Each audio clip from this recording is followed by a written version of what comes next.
This is Michael Medved, and I begin my new book, The 5 Big Lies About American Business, with my experience coming back from my dad's funeral. My dad died on March 11th of this year, and I was very surprised when I read one of the obituaries that said David B. Medved, scientist and entrepreneur. Because I thought, well, sure, my dad's a scientist. I always described him as a physicist. He was a professor and he worked for NASA.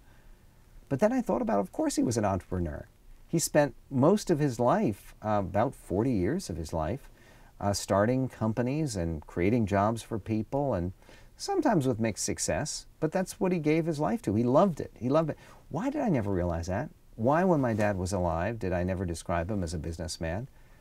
Because like a lot of Americans, I was guilty of feeling embarrassed by business.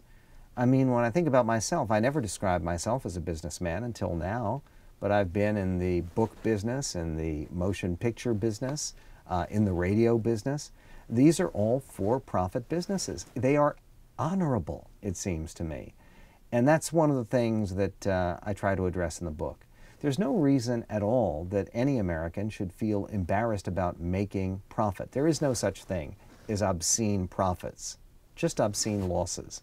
And that idea that the profit motive is good for the country, that everybody profits, that's one of the themes that is very much at the center of the 5 big lies about American business. One of those big lies, and I think about my dad in this regard too, big lie number 3 is that corporate executives are corrupt and overpaid.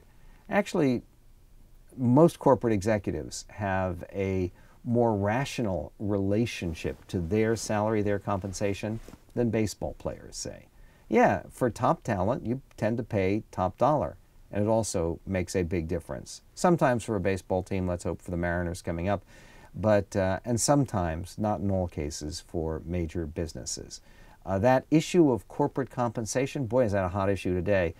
There's a new perspective on that issue that you'll read in the pages of the 5 Big Lies About American Business.